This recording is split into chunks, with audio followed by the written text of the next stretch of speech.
Part 1. You will hear a man, Martin Hill, phoning an estate agent in order to find some accommodation. First, you have some time to look at questions 1 to 3.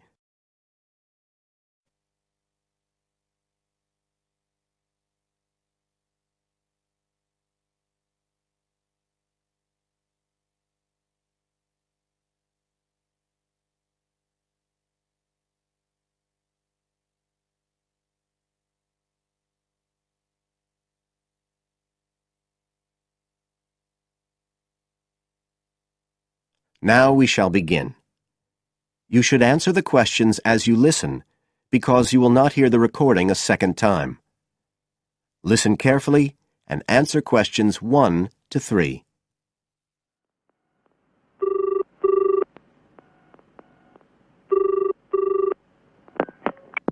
Hello, Brindle's estate agents here. How may I help you? Oh, good morning. I'm ringing to see what flats you have for rent at the moment. Right. Can I start by just taking your name, Mr. Hill. Martin Hill. Right. And are you looking for a flat for yourself or, a family, perhaps? Well, it's for 3 of us, myself and 2 friends. We're going to share together. I see. What about employment?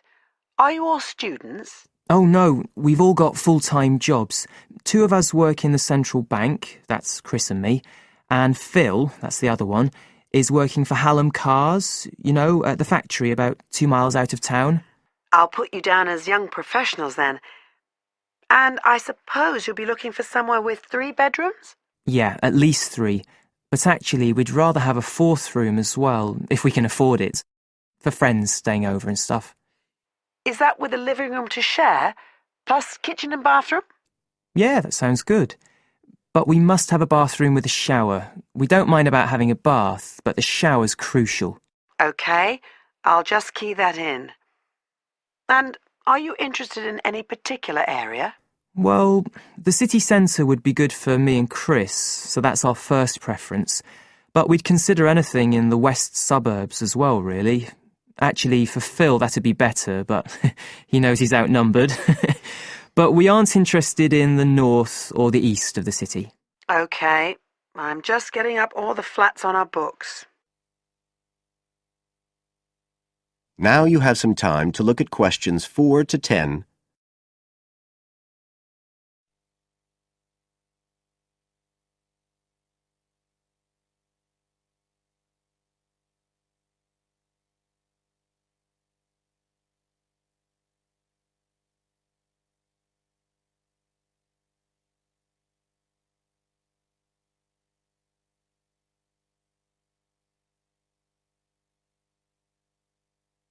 Now listen and answer questions 4 to 10. Just looking at this list here, I'm afraid there are only 2 that might interest you. Do you want the details? OK, let me just grab a pen and some paper. Fire away. This first one I'm looking at is in Bridge Street and very close to the bus station. It's not often that flats in that area come up for rent. This one's got 3 bedrooms, a bathroom and kitchen, of course, and a very big living room. That sounds a good size for you. So what about the rent? How much is it a month? The good news is that it's only £450 a month. Rents in that area usually reach up to £650 a month, but the landlord obviously wants to get a tenant quickly. Yeah, it sounds like a bit of a bargain. What about transport for Phil? Well, there'll be plenty of buses, so no problem for him to use public transport. But unfortunately there isn't a shower in the flat, and that location is likely to be noisy, of course. OK, what about the other place? Let's see. Oh, yes. Well, this one is in a really nice location, on Hills Avenue. I'm sure you know it. This looks like something a bit special. It's got 4 big bedrooms and, there's a big living room. And, oh, this'll be good for you, a dining room. It sounds enormous, doesn't it? Yeah, it sounds great. That whole area is being developed, and the flat's very modern, which I'm sure you'll like. It's got good facilities, including your shower. And of course it's going to be quiet, especially compared with the other place. Better and better. But I'll bet it's expensive, especially if it's in that trendy area beside the park. I'm afraid so. They're asking £800 a month for it. Whoa, it sounds a lot more than we can afford. Well, maybe you could get somebody else to move in too. I'll tell you what, give me your address and I can send you all the details and photos, and you can see whether these two are worth a visit. Thanks, that would be really helpful. My address is flat 5.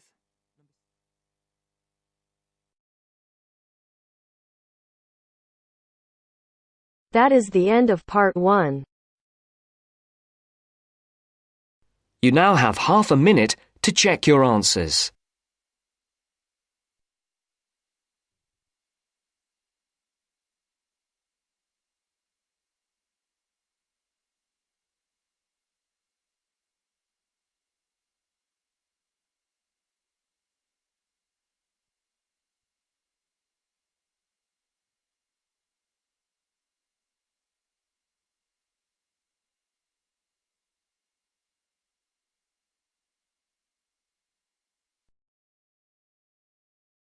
Now turns to part 2.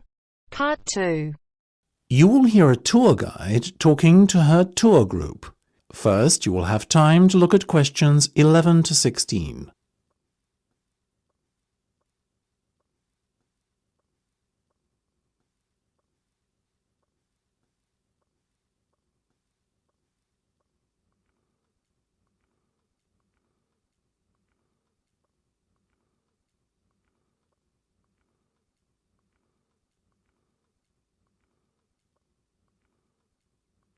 Now listen carefully and answer questions 11 to 16.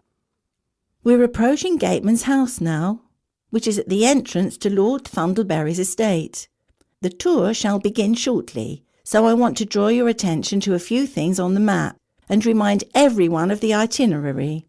First of all, we're going to head to the Lord's residence to view the inside of this beautiful 18th century building. After that, we've a short trip across the road to the Classic Car Centre. This showcases the Lord's personal collection of classic cars, one of the largest in the world. Then we'll head back down the road leading away from the Lord's residence and take a right. This will lead us up to the organic farm. Here you'll learn how to grow your own organic vegetables and taste some of the fresh food that is made by the estate's excellent on-site chefs. From the organic farm, we'll head to the other side of the main road. You are likely to catch sight of many deer grazing on this part of the estate. On the right-hand side of the road, there's the wine museum that's close to the vineyard you see on the map there. After that, we'll head back to Gatesman's house for afternoon tea. Once we've had some refreshments, we'll jump back onto the bus and drive a little way up the road to the estate library, which is on the right-hand side. The library has a huge collection of books, so you are sure to find something of interest there. Next, we're on to the old mill, which is just a little way up the minor road across from the library. Finally, we'll continue on up the minor road until we come to the Great Waterfall. This is a spectacular feature of the estate and one of the largest man-made waterfalls in the British Isles. It won't fail to impress, I can assure you. Before you hear the rest of the discussion, you have some time to look at questions 17 to 20.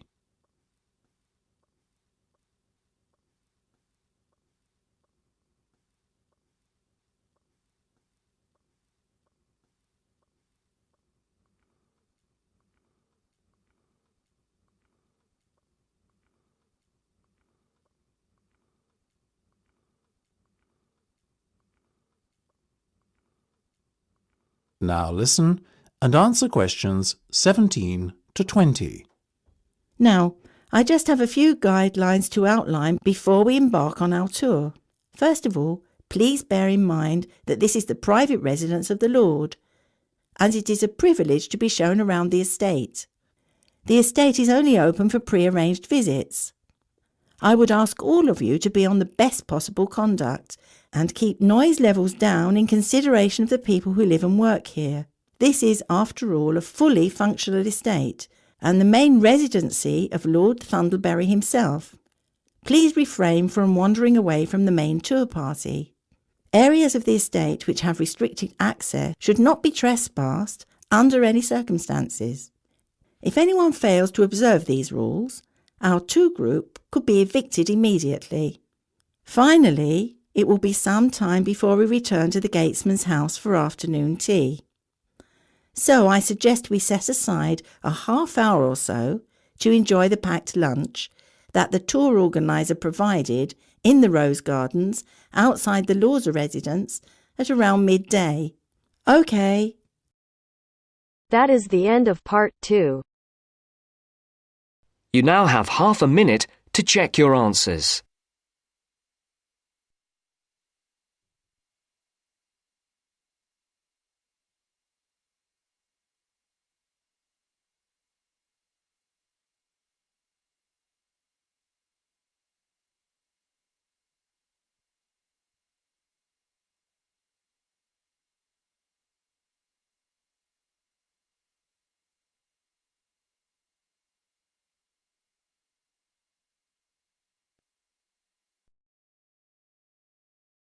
Now turns to part 3.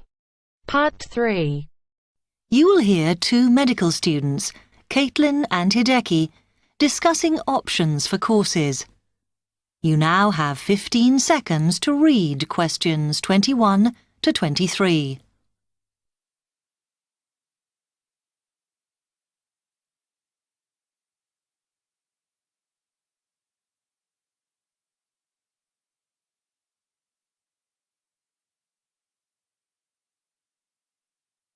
Hi, Hideki. How are you? Fine.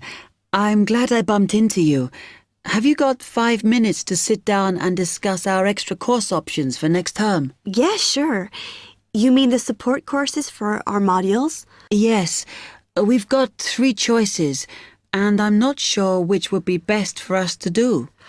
Let's have a look. Yeah, we could do science and ethics. Sounds quite interesting. Yes, but I think we should be thinking what we get out of each course. So, science and ethics, there's a lot of reading and research to do. And I don't think it comes up in the exams, does it? I'm not sure.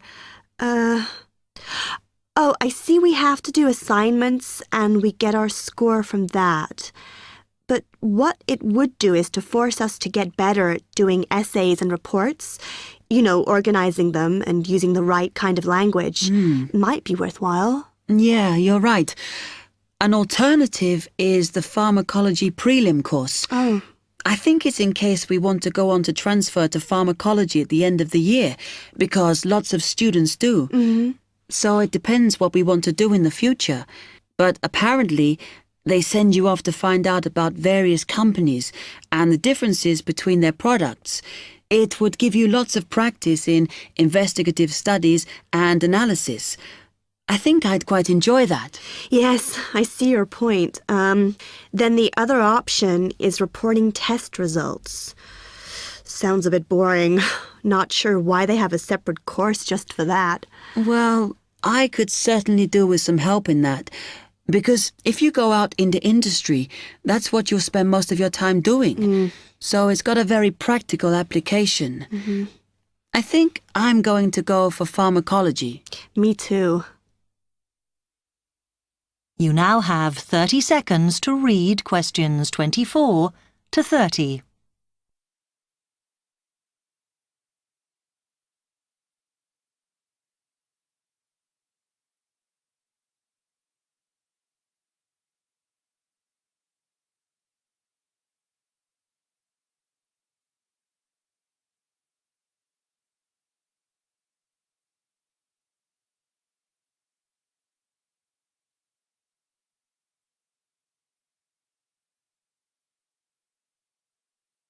So let's have a look at it in more detail. Oh, goodness. If we do pharmacology, then we have to do a supplementary maths course. Oh no, that's not fair. Mind you, I think I need it. Does that mean we have twice as many lectures? No, this maths is only a short course. The chemistry department are responsible and they do it in the 3rd term. So we've got all next term to settle into the pharmacology bit. I find the tutor makes a real difference. Some of them make chemistry so easy, and some of them I can't understand at all. Like that one we had from Oxford University. Mind you, the one on this course should make sense because he's a lecturer who's coming in for a few weeks from industry. So at least it'll be linked to the real world. Yeah. The project we have to do on this pharmacology course is huge, and it doesn't give us much time. We have to make a decision about what we want to do on the project as soon as we start in January, and then hand in our plans before the end of the month. Doesn't give us much time to sort out what's possible or not. I mean, doesn't the scale of our project depend on what resources we can have? Like what equipment we can use? I suppose so, though I think there's plenty available. For example, it says that if we need to do any experiments, then we can use all the equipment in the new lab, as long as we book it. Oh, okay. It's slowly beginning to take shape for me. I think it'll be a good course. I'm just worried that I get enough support to do it. I think you'll be okay. And the tutors are always available if you get stuck. Actually, it says that if you're not sure, then in December, they'll be running 1 or 2 additional seminars. So I might go to those. Actually, what's quite interesting is that at the end of the course, when our project is completed, then we have to do a presentation on it. Oh. I think that's quite good practice. A bit scary, though. Well, it shouldn't be too bad, as they say that we can do it in pairs. Spread the load, as it were. Good. I have done presentations before, but I'm always very nervous. And is the presentation what we're assessed on, then? Let me look. It says that we have an interview and we get a mark for the whole course depending on how well we do in that. Oh, right. Okay.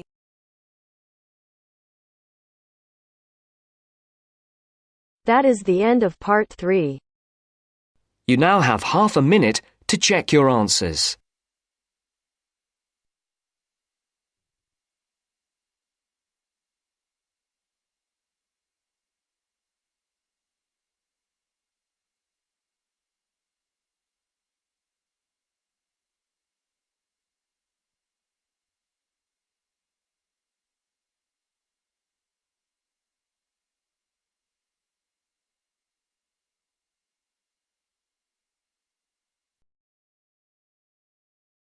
Now turn to section 4. Test 5, section 4. You will hear a wildlife expert giving a talk to a group of bird lovers in the UK about a species called the tawny owl. Before you listen, you have some time to look at questions 31 to 40.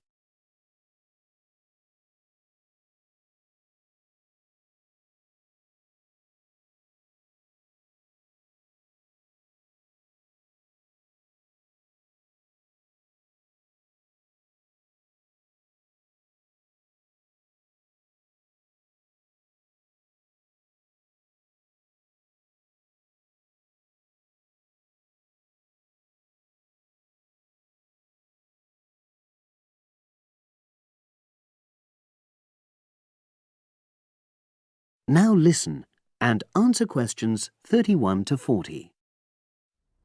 Good evening, everyone. You're all likely to be familiar with pictures of the tawny owl. Because of all the owl species in the UK, it's actually the most common one. But the chances are that you're more likely to have heard one than actually seen one, as it's also strongly nocturnal. This means that it normally ventures out at night. So, what kind of habitat does the tawny owl prefer? Well, a survey carried out in the 1980s confirmed that this owl is most likely to be found in woodland, if you look at a map of tawny owl distribution across Britain, you'll only see gaps in the treeless marshy areas of eastern England and in some of the more upland parts of northwest Scotland. However, you can sometimes find populations of tawny owls in urban areas too, either in parks or in large gardens. The tawny owl shows some obvious adaptations to its natural habitat. For example, both its wings and its tail are short, which helps it to maneuver through the trees. Also, the bird's plumage is a mixture of brown and grey, and this provides suitable camouflage for when the owl perches up against a tree trunk. Then there are its large eyes. The tawny owl's visual capacities are considerably better than those of humans, and although it can't see in complete darkness, it's sufficiently well equipped to be able to navigate its way around woodland on all but the most overcast nights. Another factor that contributes to the tawny owl's success as a hunter is its excellent memory of the layout of different areas. If you combine this ability with the owl's strongly territorial and sedentary nature, most populations of tawny owl are sit-and-wait predators, you realize that it has a good opportunity to predict where prey might be found.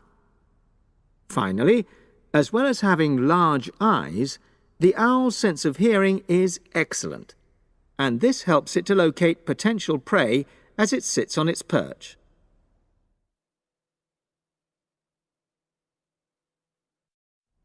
Turning now to the tawny owl's diet. Woodland tawny owls feed mainly on mammals, especially small ones, such as wood mice and bank voles. But they'll also take things like frogs or bats, or even fish, if they happen to be available. In urbanized landscapes, the owls seem to prey more on birds, so there are some differences there. Let's just look briefly now at survival rates in the tawny owl. Young tawny owls face a difficult time once they leave home, and 2 out of every 3 are likely to die within their first year. So, with such high mortality levels, it's a good job that established breeding pairs can produce young over a number of seasons and maximize their chances of passing their genes on to the next generation of owls. I've already mentioned the sedentary nature of the tawny owl, but it's not just adult tawny owls that are sedentary in their habits. Young birds, dispersing away from where they were born, rarely move far. The average distance is just 4 kilometres. There also appears to be some reluctance to cross large bodies of water. The owl is absent from many of the islands around our shores, with only occasional sightings in Ireland and the Isle of Wight off the south coast of England. Right, well, now I'll show you some photographs that have been taken in one or two of the natural...